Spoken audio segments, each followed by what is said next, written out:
मुझे 7 दिन तक खड़ा किया जाता और सोने का मौका नहीं दिया जाता था। अगर मुझे नींद भी आती तो मुझे मारा जाता, मुझे पीटा जाता। पुलिस मुझसे कहती कि बताओ, सच बताओ। मैं हैरान हो गया कि आखिर क्या सच बताऊं। मैं तो कुछ जानता भी नहीं था और पुलिस को यह सब खबर किसने दी। और एक दिन मुझे पता चला कि मेरी बीवी ने ही मेरे साथ। मेरा पूरा नाम हामिद निहाल अंसारी है और मैं मुंबई के हाजी अली का रहने वाला हूँ। मैं एक सॉफ्टवेयर इंजीनियर हूँ और मैं नौकरी तलाश कर रहा था। मैं एक दिन फेसबुक पर ऐसे ही देख रहा था कि मेरे पास एक बहुत ही खूबसूरत लड़की का फ्रेंड रिक्वेस्ट आया। मैंने उसे एक्सेप्ट कर लिया। हमारी उसकी कभी कदार चैटिंग हो जाया करती थी। घर में मेरे 2 भाई और मैं और मेरी मम्मी थी। चैटिंग करते करते उस लड़की से बातचीत होने लगी और फिर कुछ वक्त बाद मुझे पता चला कि वह लड़की इंडिया की नहीं बल्कि पाकिस्तान की है। हमारे पड़ोस मुल्क पाकिस्तान की हमारी उसकी बातचीत होती रही। इस दौरान मैं नौकरी भी तलाश कर रहा था। मैं एक सॉफ्टवेयर इंजीनियर बन चुका था और नौकरी की तलाश में इधर उधर भटक रहा था।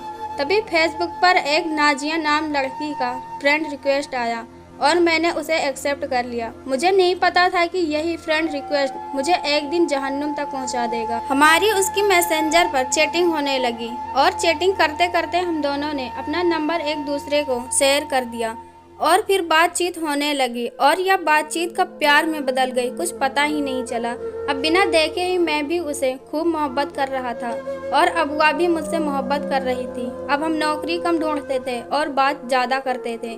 मेरे घर में पैसों का कुछ ज़्यादा मसला नहीं था क्योंकि मेरा बड़ा भाई वह भी इंजीनियर था और घर की सारी जिम्मेदारी वही संभाल रखा था। मेरी तो अभी अभी पढ़ाई मुकम्मल हुई थी। मैं सोच ही रहा था कि इंडिया में कहीं नौकरी मिल जाए तो बेहतर है। काफ़ी तलाश करने पर भी मेरे हाथ कोई नौकरी न लगी। अब मैं काफ़ी परेशान हो चुका था क्योंकि घर पर अब मैंने 2-3 कंपनियों में इंटरव्यू दिया लेकिन उनका कोई रिस्पॉन्स न आया। मैं घर पर बैठा रहता और फिर नाजिया से बात करता रहता। अब खाली वक्त में भी फ्री रहता तो हमारी बातचीत इतनी आगे बढ़ गई थी कि दिन के 7 घंटे तकरीबन हमारी और उसकी बात होती रहती थी। एक फ्रेंड रिक्वेस्ट से शुरू होने वाली यह कहानी दोस्ती का रूप लेती है और दोस्ती का रुख लेते ही कब प्यार में बदल जाती है कुछ पता ही नहीं चलता। और मैं इस बीच काफ़ी दफ़ा मैंने पाकिस्तान जाने के लिए वीज़ा का अप्लाई किया लेकिन हमारे दोनों मुल्कों के बीच तनावपूर्ण माहौल होने के कारण मुझे वीज़ा नहीं मिल सका। तकरीबन मैंने वीज़ा के लिए 8 से 10 दफ़ा अप्लाई किया लेकिन फिर भी मुझे कोई जवाब नहीं मिला।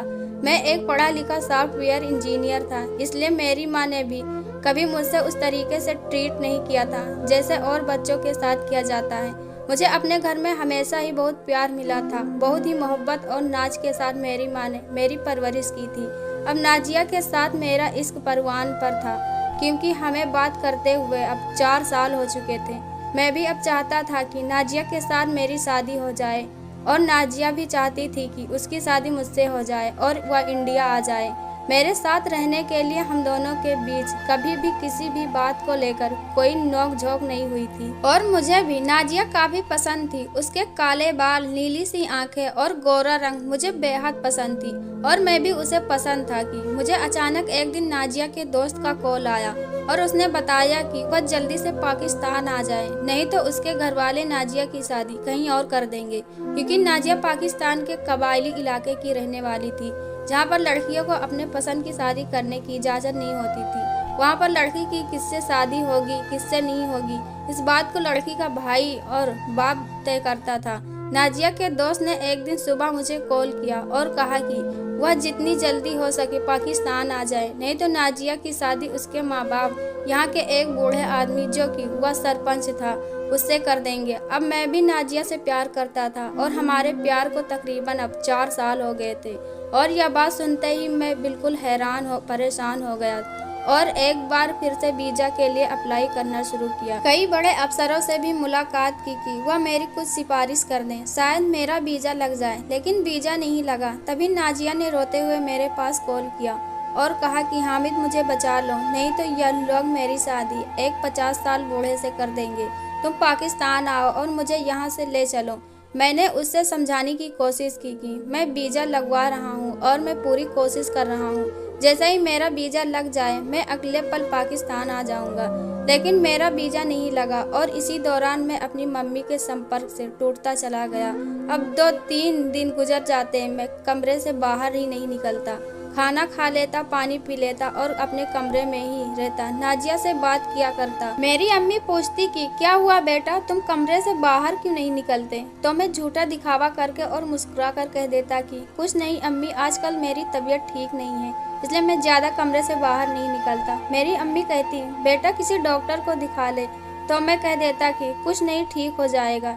एक दिन तकरीबन 2 घंटे तक मेरी और नाजिया की बात हुई। उन बातों में नाजिया ने मुझसे कहा कि आप पाकिस्तान आ जाएं, नहीं तो मैं अपनी जान दे दूंगी, आकर मुझे बचा लें और अपने साथ ले चलें। मैं आपके साथ इंडिया में रहना चाहती हूँ। यह कहकर वह जोर जोर से रोने लगी। मुझे बहुत हैरानी हुई। मैं इंडिया में था और मेरा प्यार पाकिस्तान में।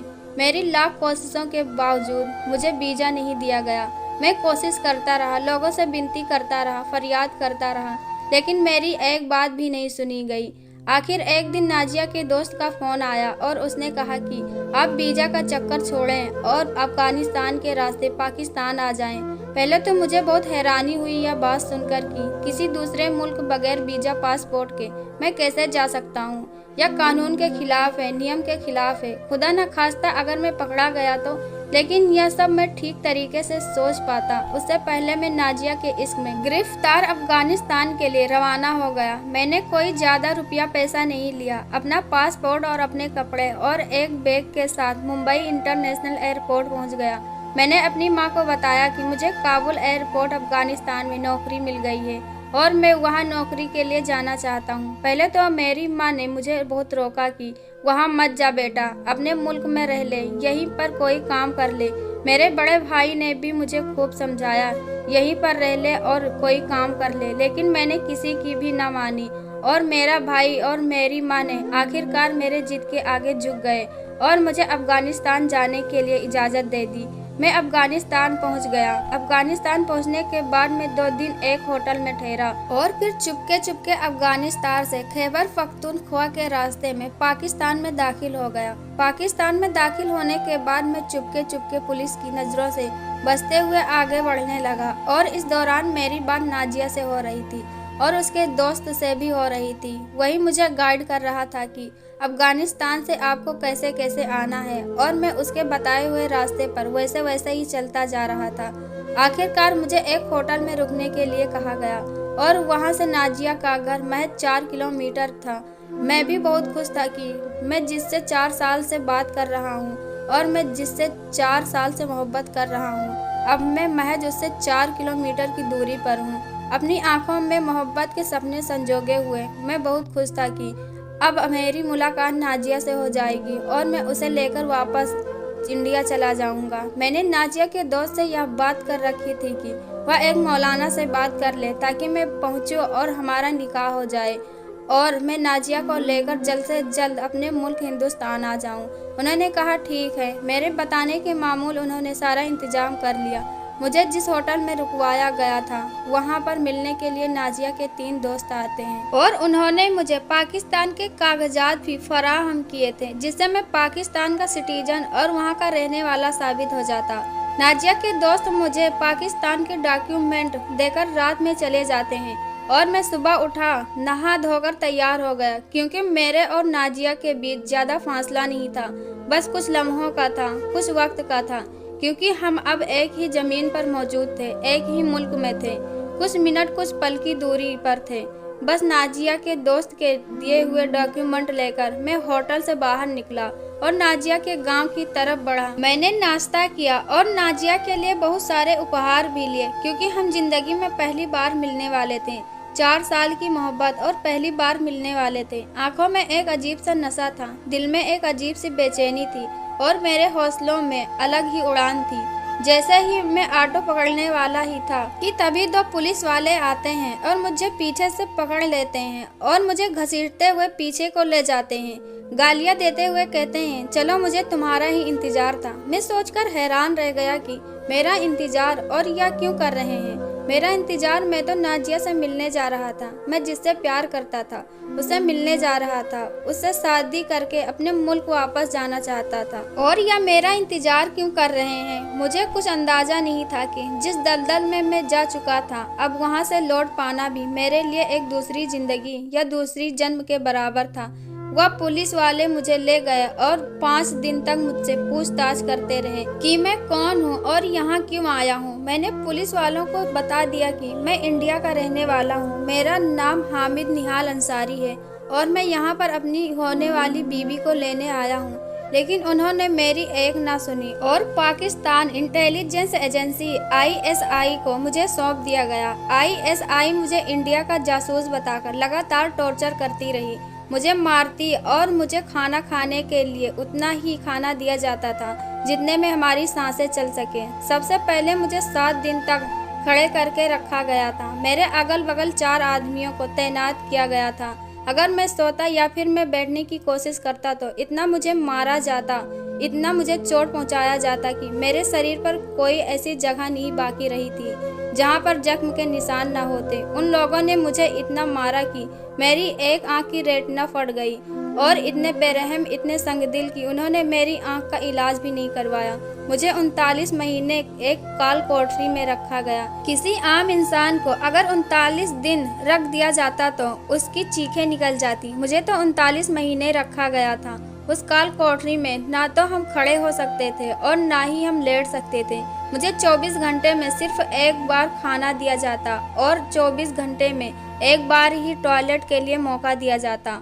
मुसलसल 39 महीने जेल में रखने के बाद मुझे एक दूसरी जेल में शिफ्ट किया गया और इन 39 महीनों में एक दफा भी सूरज की किरणें या सूरज को नहीं देखा था। इस दौरान मेरा अपना भाई और माँ से कोई संपर्क नहीं था, कोई कनेक्शन नहीं था। अफगानिस्तान काबुल के एयरपोर्ट पर उतरते ही मेरा और मेरे घर वालों का कनेक्शन टूट गया था। 39 महीनों में मुझसे सिर्फ 2-4 सवाल ही पूछे जाते कि तुम कहाँ के रहने वाले हो, तुम्हें यहाँ किसने भेजा है, तुम्हें यहाँ जासूसी करने के लिए किसने भेजा है। इन 3-4 सवालों का जवाब मैं पिछले 39 महीनों से दे रहा था कि ना तो मुझे किसी ने भेजा है और ना ही मैं कोई जासूस हूँ। मैंने उन्हें लाख समझाने की कोशिश की, बताने की कोशिश की कि मैं जासूस नहीं हूँ। मैं एक लड़की से मोहब्बत करता हूँ जिसका नाम नाजिया है। उसकी शादी उसके घर वाले उसकी मर्जी के खिलाफ करना चाहते थे और मैं उससे प्यार करता हूँ और उससे शादी करके उसे इंडिया वापस ले जाने आया हूँ। लेकिन उन्होंने मेरी कब सुननी थी। उनकी नज़रों में मैं तो एक इंडियन जासूस था, उनकी नज़रों में तुम्हें रॉ का एजेंट था। मैं तो वापस इंडिया आने की उम्मीद को ही खो चुका था। जिस तरीके से मुझे टॉर्चर किया गया था, मुझे विश्वास ही नहीं था कि मैं वापस इंडिया जा पाऊंगा। मेरी माँ हज करने के लिए गई थी। वहाँ पर उन्होंने दुआएं मांगी, मिन्नतें की और कहते हैं कि माँ की दुआएं कभी जाया नहीं जाती। और मेरी माँ ने इंडिया के लोगों से बात करने की कोशिश की, यहाँ के कानून से, कानून के लोगों से पूरी बात करने की कोशिश की कि मेरा बेटा धोखे से पाकिस्तान चला गया है और वहाँ के जेल में बंद है, उसे वहाँ से लाया जाए, वहाँ की जेल से निकलवाया जाए। मैं जब पाकिस्तान आया था तो यहाँ के प्राइम मिनिस्टर नवाज शरीफ थे और अब यहाँ के प्राइम मिनिस्टर इमरान खान थे। और जब इमरान खान प्राइम मिनिस्टर बने तो उन्होंने इस्लामाबाद में एक प्रेस कॉन्फ्रेंस का स्टेशन रखा जिसमें इंडिया से पाकिस्तान के बहुत सारे जर्नलिस्ट मौजूद थे। सब एक दूसरे के ऊपर ब्लेम लगाने की बात कर रहे थे। कोई आतंकवाद पर बात कर रहा था, कोई हिंदुस्तान पाकिस्तान के रिश्तों पर बात कर रहा था। सब अपने अपने हिसाब से अपने अपने मुताबिक बातें कर रहे थे।